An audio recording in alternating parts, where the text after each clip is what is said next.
వి gold trusted gold buyers మీరు తాకట్టు పెట్టిన బంగారాన్ని విడిపించి ఈ రోజు ఉన్న మార్కెట్ ధరకు కొనబడను 7771077720.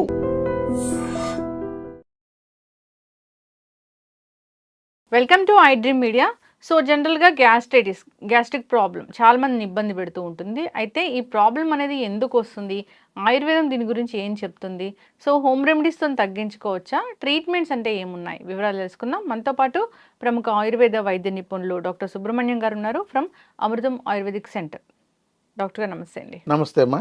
డాక్టర్ గారు, గ్యాస్ట్రిక్ ప్రాబ్లం, కడుపు ఉబ్బరంగా ఉండడం, తిన్నదరగకపోవడం, ఇదంతా కలిపి ఒకటేనా అసలు? ఇదంతా కలిపి ఒకటేనండి. అంటే ఒకటి ఈ గ్యాస్ట్రిక్ ప్రాబ్లం కావచ్చు, కడుపు ఫ్యాటీ లివర్ కావచ్చు, అల్సర్స్ కావచ్చు, త్రేపులు వస్తున్నాయని చెప్పని దీనికి ఎసిడిటీ అని, ఇండైజెషన్ అని, ఇక చాలా పేర్లు ఉన్నాయి, అల్సరేటివ్ కొలైటిస్ అని, అప్ టు ఈ మొత్తం ఈ యొక్క ట్రాక్ అంటే నోటిలో మొదలుపెట్టి చివరి మోషన్ వెళ్ళేదాకా ఇదొక కోష్టము అంటారు ఆయుర్వేదంలో. ఇదంతా ఒక ట్రాక్, కానీ ఒక్కో చోట ఒక యాక్షన్ ఉంటుందన్నమాట. ఇక్కడ దమ్ములుతాం, తీసుకుంటాం, లోపలికి తోస్తుంది, లోపలికి వెళ్ళిన తర్వాత అక్కడ స్టోర్ అవుతుంది, తర్వాత అది దానికి కావాల్సిన ఎంజైమ్స్ అక్కడ రిలీజ్ అవుతున్నప్పుడు కొంచెం కొంచెం రిలీజ్ అవుతున్నప్పుడు డియోడినం దగ్గర నుంచి అక్కడ ప్యాంక్రియాస్ నుంచి కానీ, లివర్ నుంచి కానీ, గాల్ బ్లాడర్లో నుంచి కానీ ఎంజైమ్స్ రిలీజ్ అవుతుంటాయి. అవి లోపలికి వెళ్తూ స్మాల్ ఇంటెస్టైన్లో మొత్తం మనకు డైజెస్ట్ అవుతుంది. తర్వాత లార్జ్ ఇంటెస్టైన్లో అది ఇంకా సపరేట్ అయ్యి మనకు ఇంకా మన బాడీకి అబ్జర్వ్ చేసుకొని పనికిరాంది బయటకు వదులుతుంది. కానీ ఇక్కడ ఒక్కటండి, శరీరం మీద కనుక శ్రద్ధ ఉన్నట్లయితే, రుచి మీద ఉండే శ్రద్ధ కన్నా శరీరం మీద ఉండే శ్రద్ధ కొంచెం ఎక్కువ ఉంటే మంచి ఆహారం తింటారు. ఈ గ్యాస్ ట్రబుల్ రావడానికి ప్రధానమైన కారణం చెత్త ఆహారం అని చెప్పాలి. ఎందుకంటే గతంలో ఇంకొక విధంగా చెప్పేవాడిని, ఇప్పుడు ఏం చెప్పాలంటే చెత్త ఆహారం తింటున్నారు అని అర్థం. ఇప్పుడు మీరు వీళ్ళు బియ్యం కొనుక్కొచ్చి వండుకొని తిన్నప్పుడు బాగుంటుంది, అదొక 4 గంటలో లేదా ఒక 1 డే అయిపోయిన తర్వాత అది చెత్తలోకే వెళ్ళేదే కదా. ఇప్పుడు మన వాళ్ళందరూ స్టోర్డు ప్యాకెడ్ ఫుడ్స్ ఇట్లాంటివన్నీ చెత్తలోకి వెళ్ళాల్సిన ఫుడ్ అంతా తీసుకొచ్చి పొట్టలోకి వెళ్తే అది మరి పొట్ట చెత్త కాకుండా ఇంకేమవుతుంది? ఇది మాకు వైద్యం నేర్పిన గురువుల్లో చాలామంది ఉన్నారు. ఒక గురువు గారు చాలా బాగా మాట్లాడేటప్పుడు ఎవరైనా పేషెంట్ వచ్చారంటే గ్యాస్ ట్రబుల్ అనగానే దాన్ని అట్లనే అనొద్దు, చెత్త పొట్ట అయింది అని చెప్పాలి అని అంటాడు అనమాట. కానీ ఈ పొట్టలో చెత్త అంతా బాగా పేరుకు చేర్చి పెట్టావు కాబట్టి ముందు ఆ చెత్తను ఎప్పుడు వదిలిస్తావు, ఆ చెత్త వదిలిస్తే గ్యాస్ ట్రబుల్ లేదు, ఎసిడిటీ లేదు, ఇండైజెషన్ లేదు అని అంటారు అని అలా ఆయనకు చెప్పేవాళ్ళు. అంటే సామాన్యులకు మనం ఏదో టెక్నాలజీ చెప్తే అది అర్థం కావట్లేదు. మీకు ఎంజైమ్స్ రిలీజ్ కాలేదు, అబ్జార్బ్స్ కాలేదు, మీకు మ్యూకస్ మెంబ్రైన్లో దెబ్బతినింది, అల్సర్స్ తయారైనాయి, ఇవన్నీ అంతా చెప్తే అవన్నీ అర్థం కాదు. మీ యొక్క పొట్ట చెత్తబుట్ట అయిపోయింది, ఆ చెత్తబుట్ట అంతా శుభ్రంగా తోమి ఖాళీ చేయండి. ఎలా ఖాళీ చేయాలి? ఆహారము, జీవన విధానం. అంటే ఆయన కుకింగ్ స్టైలు, ఈటింగ్ స్టైల్ అనేవాడు అనమాట. కుకింగ్ స్టైల్ కూడా అంతే కదా. ఇప్పుడు కుక్కర్లో పెట్టి అలా 4 విజిల్స్ వచ్చేస్తే దించేస్తుంటే అది సరిగా ఉడికిందో లేదో తెలియదు, అది మన బాడీ కరెక్ట్గా అబ్జర్వ్ చేసుకుంటుందో లేదో తెలియదు. ఇప్పుడంతాను కూడా ఈ యొక్క ఎక్కువ కంబైన్డ్గా ఎక్కువ మందికి వండే వాటిలో అంతా కూడాను దీని ఏమంటారు, గ్యాస్తో కానీ లేకపోతే స్టీమ్ బాయిలింగ్ ఇలాంటివి చేస్తున్నారనమాట. ఈ స్టీమ్ బాయిల్డ్ రైస్ మనకు అసలు డైజెస్ట్ కాదు. మీరు ఎక్కడైనా చూడండి, ఎక్కడ ఏ ఫంక్షన్ హాల్ కావచ్చు, ఫంక్షన్ హాల్ కన్నా ఇప్పుడు కొన్ని సెంటర్స్ ఉన్నాయి రెగ్యులర్గా ఫుడ్ వండి పెట్టేవి, దాంతో స్టీమ్లో ఉడికిండేవి సరిగా ఉడకదు. ఎందుకంటే వీళ్ళు వేడి నీళ్ళు పెట్టి దాంతో ఒక వేడి నానబెట్టిన బియ్యాన్ని వేసి ఒక 2 నిమిషాల్లో బాయిల్ చేసి తీసేస్తుంటారు చాలా పెద్ద పెద్ద హోటల్లో కూడా. అందుకని ఫంక్షన్లో కానీ హోటల్లో కానీ ఎక్కడ వెళ్ళి తిన్నా కూడా డైజెస్ట్ కావట్లేదు, త్రేపులు వచ్చింది, పుల్లగా అయింది అని ఒకటి. రెండోది ఏంటంటే ఒక కలగూరు గంపలాగా అన్ని రుచులు 120 రకాలు పెడితే అన్ని టేస్ట్ చూస్తారు. సో దాంతో బాగుండే ఉంటాయి, బాగుండనివి ఉంటాయి. ఈ చెత్తంతా చేర్చడమే అసలు. ఇది గ్యాస్ ట్రబుల్ అనేది లేదు, రాదు, మనం తెచ్చుకుంటున్నాం. ఇది ఒక అబద్ధ రోగం. అందుకని ఈ పొట్టను ఖాళీ చేసే విధానాన్ని తెలుసుకోవాలి, ఇది శుభ్రం చేసే విధానం తెలుసుకోవాలి. ఇది ఒక రోజులో శుభ్రం కాదు. ఇప్పటికే ఆల్రెడీ గ్యాస్ ట్రబుల్తో బాధపడుతున్నాడు అంటే కనీసం అతను ఒక 6 నెలలు చాలా ప్రయత్నం చేస్తే తప్ప అది మొత్తం క్లియర్ కాదు. కానీ వేసుకోగానే తగ్గలేదని చెప్పని వస్తుంటారు. వీళ్ళకి ఎక్స్ప్లెయిన్ చేయలేకపోతున్నాం. అంటే కొంతవరకు రిలీఫ్ ఇస్తుంది. రిలీఫ్ ఇవ్వగానే ఒకవేళ ఒక వారం 10 రోజుల్లో రిలీఫ్ ఇచ్చింది అనుకోండి, అదే బాగుంది ఇంతేనేమో అనేసి అనుకుంటారు. ఎందుకంటే బాగు చేసుకోవడానికి అవకాశం లేదా అనేది చూడట్లేదన్నమాట. అసలు ఎంత బాగుండాలండి ఒక పొట్ట అంటే సమయానికి ఆకలేస్తుంది, తినాలి, అది మనము రుచిని ఆస్వాదిస్తూ అది సరిగా మనం తింటూ అది సరిగా డైజెస్ట్ అయ్యేటట్టు, అంటే మళ్ళీ పుల్లగా త్రేణుపులు వచ్చిందంటే ఆహారం బాగాలేదని అర్థం. అది డైజెస్ట్ కాకుండా మనకు ఏదో సమ్ రివర్స్ అవుతున్నట్టుంది, కడుపులో సౌండ్స్ వస్తున్నాయి, కడుపు ఉబ్బినట్టు అయింది ఏదైనా అంటే ఆ ఆహారం బాగాలేదని అర్థం. ఓకే, వాళ్ళు తిన్నది బాగలేదు అని అర్థం. ఆయుర్వేదం డాక్టర్ దగ్గరికి వెళ్తే అసలు ఎట్లా ఉంటుంది ట్రీట్మెంట్ దీనికి? ట్రీట్మెంట్ ఏముందండి, ఇప్పుడు రోగం రాకుండా కాపాడుకోవడం ఒక విధానం. ఇక డాక్టర్ దగ్గరకు వచ్చిన తర్వాత చాలా రకాల ట్రీట్మెంట్స్ ఉన్నాయి. మందులకు కోకొల్లలు, లక్షల్లో రకాల మందులు ఉన్నాయి.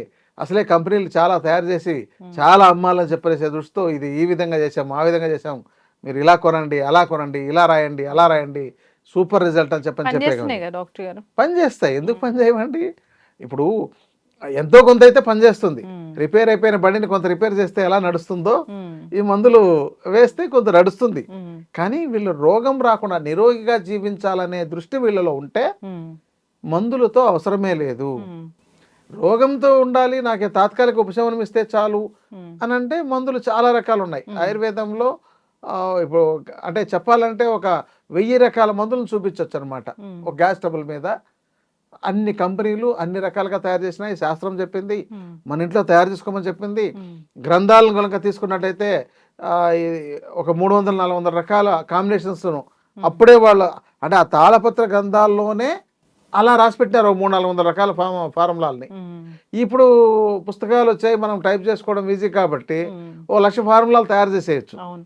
అయితే డాక్టర్ గారు ఇప్పుడు మీ దగ్గరికి వస్తే ఈ గట్ క్లీన్ అనేది ఎలా చేస్తారు అంటే ఆయుర్వేదం పరంగా? అంటే వాళ్ళు వచ్చిన వ్యక్తి మనం చెప్పే ఆహార విధానము, జీవన విధానం ఎలా ఆచరిస్తారు అనే దాన్ని బట్టి ఆధారపడి ఉంటుందండి. లేదండి నేను బయటే ఫీల్డ్లో తిరుగుతున్నాను, మార్కెట్లో తిరిగేది నా ఉద్యోగం, నేను అసలు బయటే తినాలి అని అంటే ఇంక అతను బాగు చేయడం కష్టం. అది లైఫ్ స్టైల్ డిజార్డర్ అయితే. అవును. రెండవది, ఒకవేళ మేము చేస్తామండి కానీ మేము టైంకి తినమని చెప్పని మన దాంతో చాలా అపోహలు ఉన్నాయండి. ఎలాంటిదంటే స్నానం చేసి పూజ చేసుకున్న తర్వాతే తినాలి అనే ఒక దాంతో చాలా మంది ఉదయం ఉండే పనులన్నీ చేసుకుంటూ 12 గంటలకో 1 గంటకో ఒకవేళ ఆకలిస్తున్నా కూడా టీ కాఫీ తాగేసి ఆకలిని చంపి వీళ్ళు 12-1 గంటకు ఒకేసారి మధ్యాహ్నం లంచ్ చేయడం, రాత్రి ఎప్పుడు 10 గంటలకు పడుకునే ముందు తినడం. ఇప్పుడు మనకు డైజెస్ట్ అయిన తర్వాత మనం పడుకోవాలి అంటే కనీసం 7 గంటల లోపైనా తినగలిగితే వాళ్ళకు 9కో 10కో పడుకుంటే అప్పటికి కొంత డైజెస్ట్ అయి ఉంటుంది. ఇక ఇలా కాకపోయినప్పుడు మనం పడుకోగానే మన ఎక్స్క్రేటరీ సిస్టమ్ ప్రారంభమవుతుంది, అంటే మన శరీరాన్ని క్లీన్ చేసే మెకానిజం. కాబట్టి ఈ ఫుడ్ని డైజెస్ట్ చేయలేక ఆ ఇంప్రాపర్ డైజెస్టివ్ ఫుడ్ని మన శరీరం అలాగే అబ్జర్వ్ చేసుకోవడం వల్ల ఆ ఇంప్రాపర్ డైజెస్టివ్ మెటీరియల్ మన బాడీకి సక్రమంగా ఉపయోగపడక ఒక 300 రకాల రోగాలు వస్తున్నాయి. ఒక జాయింట్స్ పెయిన్స్ రావడానికి ప్రధానంగా ఈ ఎసిడిటీ కారణం. ఈ అంటే కీళ్ళల్లో వాపులు వచ్చేసి ఉంటాయి అంటారు చూసారా, కీళ్ళ వాతం అని, రుమటాయిడ్ ఆర్థరైటిస్ అంటారు. మధ్యకాలంలో ఎక్కువ వింటున్నాం డాక్టర్. అంటే ఈ యొక్క irregular foods, irregular life style దీంతోనే వస్తున్నాయండి. అందుకని వాళ్ళు మన పనులకు అంటే ముందు శరీరానికి ఆహారానికి ఇంపార్టెన్స్ ఇవ్వాలి, తర్వాత మన పనులకు ఇంపార్టెన్స్ ఇవ్వాలంటే అది లేదు. అందరూ మొత్తం వాళ్ళ పనులకు, వాళ్ళ ఉద్యోగాలు కావచ్చు, లేకపోతే అంత ఇబ్బంది పెట్టించే. ఇప్పుడు ఒక సాఫ్ట్వేర్ ఎంప్లాయీకి 5 లక్షలు పర్ మంత్ ప్యాకేజ్ ఉంది అన్నప్పుడు అతని మీద చాలా ఒత్తిడి ఉంటుంది. అతను దాన్ని చూసుకుంటున్నాడు, కానీ అలాంటి వాళ్ళే అనారోగ్యం బారిన పడుతున్నారు. కాబట్టి తక్కువ జీతంలో ఉండి మంచి ప్రశాంతంగా చేసే ఉద్యోగం ఉన్నట్టయితే ఇంకా మంచిదే కదా. 1,00,000 రూపాయలు తీసుకొని ప్రశాంతంగా ఆరోగ్యాన్ని కాపాడుకుంటే అట్లా అది అవ్వని పని డాక్టర్ గారు. అదే అందుకని ఇంకా మా దగ్గరకు వస్తే పేషెంట్ టు పేషెంట్ వేరియేషన్ ఉంటుందండి. వాళ్ళకున్న కండిషన్ బట్టి, ఏజ్ని బట్టి, వాళ్ళ యొక్క ఫుడ్ లైఫ్ స్టైల్ కాబట్టి వాళ్ళకు ఇప్పుడు నైట్లో వర్క్ చేస్తామండి, మేము మిడ్ నైట్లో కూడా తింటామనే వాళ్ళు ఉన్నారు. మరి వాళ్ళని ఎలా బాగు చేయాలి? కాబట్టి ఇంకా అప్పుడు తాత్కాలిక ఉపశమనంగానే పనిచేస్తాయి. మందులన్నీ అశాశ్వతమైనవి, తాత్కాలికంగా పనిచేసేవి, పూర్తిగా పోగొట్టేవి కావు. మందు ఎప్పుడు ఏ రోగాన్ని పూర్తిగా పోగొట్టదు. మందు 30% మాత్రమే పనిచేస్తుంది. 70% వాళ్ళ యొక్క ఆహారము జీవన విధానం మీద ఆధారపడి ఉంటుంది.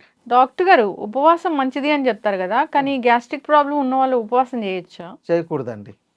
ముందు వీళ్ళ పొట్ట బాగా ఉండే వ్యక్తి, అంటే ఆరోగ్యకరంగా ఉన్నారు, వాళ్ళ జీర్ణ వ్యవస్థ ఆరోగ్యకరంగా ఉంది, ఏ ప్రాబ్లం లేదు అన్న వ్యక్తి ఉపవాసాన్ని రకరకాల పద్ధతులు చేయాలి. అంటే నిర్జలోపవాసాలు, జలోపవాసాలు, ఫలోపవాసాలు ఇలా ఉన్నాయి. అంటే నీళ్లు కూడా తాగకుండా చేసే ఉపవాసాలు, అది ఎవరో సాధకులు చేస్తారు. ఇక మామూలుగా మనం కొంచెం బాగుండాలంటే నీటిని ఎక్కువగా తాగడం, ఎంత వీలైతే నీటిని అంత తాగుతూ, ఎంత వీలైతే అంత గ్యాప్ ఇచ్చి, ఒకవేళ కాలేకపోయినప్పుడు ఏదైనా న్యూట్రిషన్ ఉండే వాటిని జ్యూస్ లాగా తీసుకోవడం. ఇంకా ఓన్లీ పళ్ళ రసాలు లాంటి వాటితో ఉండడం. కానీ ఇది ఎక్కువ ఉండలేరు, మహా అంటే 1 రోజు 2 రోజులు. అంతేగాని అంతకంటే ఎక్కువ చేసినట్లయితే వాళ్ళకి ఇతర అనారోగ్య సమస్యలు రావడానికి దారితీస్తుంది. అయితే కొన్ని హోమ్ రెమెడీస్ ఉంటాయి, దానివల్ల కూడా ఈ కడుపు ఉబ్బరం ఇలాంటివి తగ్గిపోతాయి అంటారు. అట్లా 1, 2 ఏమైనా చెప్తారా డాక్టర్? చాలా అద్భుతంగా ఉన్నాయి. ఇప్పుడు మన ఇంట్లో ఉండే స్పైసెస్ అన్నీ కూడా మంచి డైజెషన్ చేసి మనకు ఈ గ్యాస్ ట్రబుల్ని క్లియర్ చేసేవే. అందుకనే వంటిల్లే వైద్యశాల అని చెప్పడం ఇక్కడ. అంటే ఒక జీలకర్ర కషాయం తాగినా కూడా ఫ్రీ అవుతుంది, వాము కషాయం తాగినా ఫ్రీ అవుతుంది. చాలామంది మేము వాము నములుతామంటే అప్పుడు నాకు చాలా బాగా ఫ్రీ అయిపోతుందని చెప్తారు. అంటే ఒకే ఇంగ్రీడియంట్, అంటే ఏకమూలికా వైద్యం అని చెప్తారు దీన్ని. ఏదైనా జీలకర్రతో తీసుకోవడం, లేదంటే వాముతో తీసుకోవడం, లేదా సోంపుతో తీసుకోవడం, శొంఠి అల్లం రసం నీళ్ళలో కలిపి తాగినా కూడా మంచి డైజెస్ట్ అయ్యి బాగా క్లియర్ అవుతుంది. అల్లం రసాన్ని, అల్లం దంచి రసం తీసి పక్కకు పెట్టాలి. అది పైన తేట అంతా వచ్చేస్తుంది, కింద సెడిమెంట్ పేరుకుంటుంది. ఆ తేటను మాత్రమే తీసుకోవాలి, అది వేడి చేయదు. లేదా మొత్తం కలిపి తీసుకున్నట్లయితే వేడి చేస్తుంది. చాలా మంది అల్లం తీసుకోమంటున్నారు కానీ వేడి చేస్తుంది అంటారు. ఆ అల్లం రసంని తేటను మాత్రమే తీసుకున్నట్లయితే ఏ సమస్య ఉండదు. దానిని కూడా కొంచెం అల్లం రసం తీసి దాంతో కొంచెం జీలకర్ర చూర్ణము, ఒక కొద్దిగా మిరియాల చూర్ణం కలిపి తీసుకున్నట్లయితే చాలా బాగా పనిచేస్తుంది. లేదా కొంచెం సాల్ట్ కూడా ఉపయోగించవచ్చు, తేనె కలిపి కూడా తీసుకోవచ్చు. ఇది అల్లం రసంతో చికిత్స. ఇక జీలకర్ర చెప్పాము, సోంపు చెప్పాము, మిరియాల చూర్ణం కొంత మోతాదులో ఈ జీలకర్రతో కానీ, వాముతో కానీ, సోంపుతో కానీ, అల్లంతో కానీ. ఇక ఇవేవి కాలేనప్పుడు శొంఠి చూర్ణం, శొంఠి పొడి, అవన్నీ మేము అల్లం రసం మేము ఎక్కడ చేసుకుంటామండి అంటారు. అలాంటప్పుడు శొంఠి పొడి, వీటిని తక్కువ మోతాదులో పొడుల రూపంలో చేసేటప్పుడంతా కూడా తక్కువ మోతాదులో వీలైతే వీటికి అన్నిటికీ తయారు చేసుకుని, అంటే జీలకర్ర, సోంపు, వాము, శొంఠి వీటిని చూర్ణం రూపంలో తయారు చేసుకుని, ఇవి వేడి చేసే గుణాలు ఉంటాయి కాబట్టి దీనికి మనకు చలవ చేసే గుణం మనకు అందుబాటులో ఉండేది ఏంటంటే పటిక బెల్లము, చక్కెర, తాటి బెల్లము, తాటి కలకండ, ఇలాంటి వాటిని. ఇప్పుడు మనం ఇది ఒక చూర్ణం 100 గ్రాములు తయారు చేసుకున్నారనుకోండి, దానిలోకి ఇది ఒక 200 గ్రాములు కలుపుకోవచ్చు అనమాట. దాన్ని అప్పుడప్పుడు చప్పరిస్తుంటే వాళ్ళకి వెంటనే త్రేన్పులు వచ్చేసి ఫ్రీ అవుతుంది. ఇంకోటి చాలా మంది దీంతో ఎంత మోతాదు తీసుకోవాలని అడిగే వాళ్ళు ఉంటారు. కాబట్టి జీలకర్ర, సోంపు సమాన మోతాదు తీసుకోవాలండి. వాము దాంతో సగం తీసుకోవాలి, శొంఠి చూర్ణం కూడా దాంతో సగం తీసుకోవాలి, అంటే 50 గ్రాములు. అక్కడ మిరియాల చూర్ణం అయితే 25 గ్రాములు తీసుకోవాలి, అంటే దానికంటే తక్కువ. ఇలా తీసుకొని చేసుకోవచ్చండి. ఇంకా ఇంగువ కూడా చాలా బాగా పనిచేస్తుంది. ఇంగువ మనం దీంతో కొంచెం ఇంగువ చూర్ణం కూడా కలిపినట్టయితే ఒక 25 గ్రామ్స్ కానీ, లేదంటే 12.5 గ్రామ్స్ మనకు మార్కెట్లో కూడా చూర్ణం రూపంలో దొరుకుతాయి. అది కాకుండా మంచి ముద్దను తీసుకొని నెయ్యిలో వేయించి దాన్ని పొంగించి, అంటే నెయ్యిలో పొంగించడం అంటారు, దాన్ని చేసి, అంటే ఆవు నెయ్యితో, తర్వాత దాన్ని చూర్ణం చేసి దీంతో కలుపుకోవచ్చు. కొంతమందికి ఇంగువ స్మెల్ పడదు, నచ్చదంటారు. కాబట్టి వాళ్ళకి నచ్చిన వాటితో ఇలాంటి వాటితో చేసుకోవచ్చు. ఇంకా కొంచెం ఫ్లేవర్ బాగుండాలనుకుంటే ఇలాచీ గింజల్ని, అంటే ఇలాచీలను ఒలిచి గింజలు తీసేసి ఒక 10 గ్రాములు చూర్ణం చేసి దాంతో కలిపితే అది కూడా చాలా బాగుంటుంది. ఇలా ఈ కాంబినేషన్స్ చాలా అండి వాళ్ళ ఇంట్లో హోమ్ రెమెడీగా తయారు చేసుకోవడానికి. ఇప్పుడు ఆయుర్వేదంలో మీ దగ్గరికి ఎవరైనా వస్తే గట్ క్లీన్ చేయడానికి రకరకాల పద్ధతులు చెప్తూ ఉంటారు కదా, ఆయుర్వేదంలో ట్రీట్మెంట్స్ అని ఉంటాయి కదా, అట్లా ఏమైనా ఉంటాయి డాక్టర్? ఉంటాయండి. శోధన చికిత్స అని ఉంటుంది.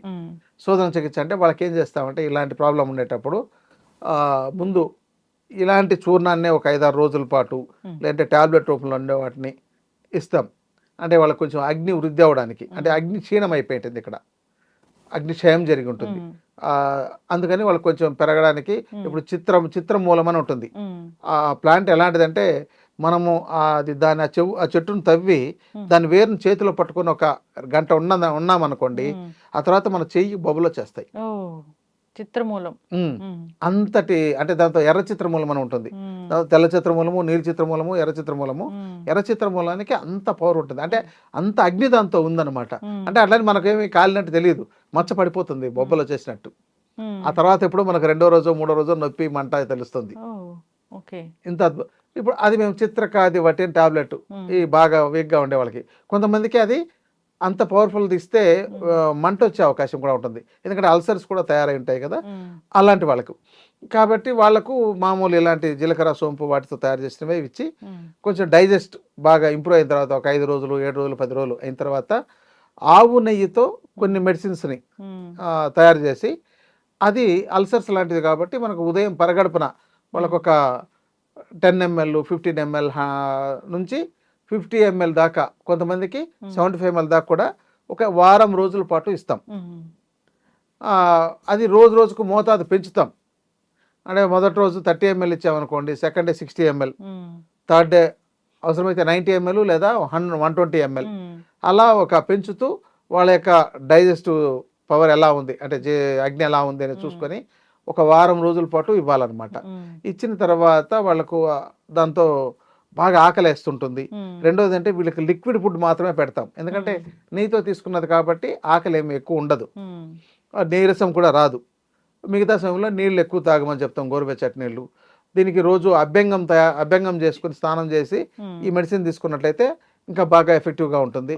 ఇలా ఒక వారం రోజుల పాటు ఇచ్చిన తర్వాత ఒక రోజు గ్యాప్ ఇచ్చి విరేచనానికి వాళ్ళ యొక్క శరీరం యొక్క అగ్ని బట్టి విరేచనం అవడానికి ఇస్తాం అనమాట. వాళ్ళ శరీర తత్వము, వాత శరీరమా, పిత్త శరీరమా, కఫ శరీరమా చూసి వాళ్ళకి విరేచనం అవడానికి కొన్ని టాబ్లెట్ రూపంలో కానీ, చూర్ణం రూపంలో కానీ, కషాయం రూపంలో కానీ, లేహ్యం రూపంలో కానీ ఇస్తాం అనమాట. ఇచ్చిన తర్వాత వాళ్ళకు విరేచనాలు అయ్యి మొత్తం పొట్టంతా క్లీన్ అవుతుంది.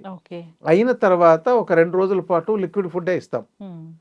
అలా ఇచ్చిన తర్వాత వాళ్ళకి ఏమవుతుందంటే బాగా అగ్ని బాగా వృద్ధి అవుతుంది. ఇక అసలు ఏమి ఇచ్చినా తినేయాలన్నంత కోరుకుంటుంది. కానీ ఆ మాత్రం కొంచెం ఆకలి రాగానే వీళ్ళు తట్టుకోలేరు అనమాట, వెంటనే తినేస్తారు. అక్కడ ఏమవుతుందంటే ఈ యొక్క చికిత్స విరుద్ధం అయిపోతుంది. అందుకని చెప్పినట్లు జాగ్రత్తగా చేసుకున్నట్లయితే మొత్తం శుద్ధి అవుతుంది. ఆ తర్వాత కొన్ని రకాల మందుల్ని, లేహాలని టాబ్లెట్స్ రూపంలో కావచ్చు, చూర్ణం రూపంలో కావచ్చు ఇవ్వడం ద్వారా ఇది ప్రాబ్లం తగ్గుతుందండి. ఇంకోటి ఏంటంటే సద్య చికిత్స అంటారు. సద్య చికిత్స అంటే అప్పటికప్పుడు తాత్కాలికంగా ఉపశమనం. ఇప్పుడు మనకు అల్లోపతిలోకి వెళ్ళగానే గ్యాస్ ట్రబుల్కి ఒక టాబ్లెట్ ఇచ్చినట్టు అలా ఇచ్చేవి కూడా కొన్ని ఉంటాయి. అలాంటివి ఇచ్చి వాళ్ళకు రోజు వేసుకోండి, అది రెగ్యులర్గా వాడే విధానం, రెగ్యులర్ మెడిసిన్ అలా ఇచ్చి కూడా చేసేవి ఉన్నాయండి. అందుకని చాలా రకాల పద్ధతులు ఉన్నాయి. చక్కటి ఇన్ఫర్మేషన్ డాక్టర్ గారు. జనరల్గా గ్యాస్ట్రిక్ ప్రాబ్లం వచ్చిందంటే అది మెయింటైన్ చేసుకోవడమే కానీ పూర్తిగా తగ్గదు అనేది ఉంటుంది. సో అయితే మీరు చెప్పారు ఏంటంటే అసలు దాని రూట్ కాజ్ ఏంటో తెలుసుకోవాలి, దానికి రకరకాల చికిత్సలు ఉన్నాయి, నియమాలు ఉన్నాయి, ఆహార నియమాలు పాటించాలి, లైఫ్ స్టైల్లో చేంజ్ చేసుకోవాలి, అంతేకాదు ట్రీట్మెంట్స్ ఉన్నాయి ఆయుర్వేద పరంగానే. అవును, పంచకర్మ చికిత్సలు అంటారు వీటిని. అంటే పంచకర్మ చికిత్సలు అంటే చాలా చోట్ల వీళ్ళు ఏదో ఆ ఫోటోలు చూసి ఆయిల్తో రుద్దడమో లేకపోతే ఆయిల్తో చేయడమో చూసి అదే అనుకుంటారు. అసలు పంచకర్మ చికిత్స చేయాలంటే ఇది పూర్వ చికిత్సలు ముందు ఇవన్నీ చేయాలన్నమాట. ఇలా శోధనం, దీన్ని శోధన చికిత్స అంటారు. ఇది శోధన చికిత్స చేస్తే వెయిట్ కూడా తగ్గుతారండి. ఒకవేళ బరువు 100 కిలోలు ఉండే వ్యక్తి ఈ 10 రోజులు కనుక ఈ చికిత్స చేస్తేనే ఆ 10 రోజుల్లోనే 5 నుంచి 6 కిలోలు 10 కిలోలు కూడా తగ్గిన వాళ్ళు ఉన్నారు. అంటే జాగ్రత్తగా పాటించిన వాళ్ళు, బరువు ఎక్కువైపోయి ఇబ్బంది పడుతున్న వాళ్ళు. ఇక తర్వాత కలర్ తగ్గిపోయి ఉంటారు, వాళ్ళు మంచి కలర్ వచ్చేస్తారు. ఎందుకంటే ఈ చెడిపోయిన కణజాలం అంతా కూడా లోపల శరీరంలో పేరుకోవడం వల్ల వాళ్ళ యొక్క గ్లో తగ్గిపోయి ఉంటుంది. ఇవన్నీ ఉంటాయి. ఇది ప్రతి సంవత్సరము చేసుకొని వీళ్ళు బాగు చేసుకుంటుంటే మళ్ళీ ఇది శోధన చికిత్స, శమన చికిత్స. అంటే చెడిపోయిన కణజాలాన్ని, చనిపోయిన ఆర్గాన్స్ని వీటన్నిటిని బాగు చేసేదానికి మళ్ళీ వేరే చికిత్స ఉంటుంది. మెడిసిన్స్, వస్తు చికిత్సలు అని చెప్పని ఇలాంటివన్నీ ఉంటాయి. మరి అవి చేసుకున్నట్లయితే అసలు రోగాలే లేదు. సంవత్సరానికి ఒక 40 రోజులు దీనికోసం కేటాయించుకున్నారనుకోండి, వాళ్ళకి అసలు 100 ఏళ్ళు అయినా కూడా ఏ రోగాలు రాకుండా ఉంటాయి. అసలు రోగాలే లేవు, రోగాలు రావు అనేది ఒక ఆయుర్వేద సూత్రం అని నేను విశ్వసిస్తాను. గట్ హెల్త్ మంచిగా అవుతుంది, చాలా బాగుంటుందండి. చక్కటి ఇన్ఫర్మేషన్ డాక్టర్ గారు. గట్ హెల్త్ బాగాలేక అనేక రకాల అనారోగ్య సమస్యలు వస్తున్నాయి. ఏది తిన్నా అబ్జర్వ్ అవ్వట్లేదు అంటే విటమిన్ డెఫిషియన్సీ వస్తుంది అంటే మన గట్ సరిగా లేకపోవడమే. సో ఆయుర్వేదంలో దీనికి చక్కటి ట్రీట్మెంట్స్ ఉన్నాయి, రెమెడీస్ ఉన్నాయి. అంతేకాదు చక్కటి మందులు ఉన్నాయి. సో ఇబ్బంది పడుతున్న వాళ్ళు కాంటాక్ట్ చేయాలని కోరుకుందాం డాక్టర్ గారు. చాలా చక్కటి ఇన్ఫర్మేషన్. ధన్యవాదాలు. ధన్యవాదాలండి. And for more videos, Please subscribe to iDream. Please subscribe to iDream. Please subscribe iDream. And please subscribe to iDream. For more videos, subscribe to iDream. please like, share, and subscribe to the channel. Congratulations, iDream. Subscribe to iDream. Subscribe to iDream. So subscribe to iDream Media. iDream की iDream team अंदर की huge congratulations. Please subscribe iDream Media. Please subscribe to iDream. Subscribe iDream. Please subscribe to iDream. iDream అంటే నా కళల ఛానల్ను subscribe చేసుకున్న నోరు తిరుగుతలేదు, మీరైతే గంట గుర్తు కొట్టండి. For more such videos, please subscribe to iDream. Subscribe to iDream. Please subscribe to iDream. Please subscribe iDream Media. Please do subscribe to iDream. Please subscribe to iDream Media. For best entertainment and information, please subscribe iDream. And don't forget to subscribe to iDream.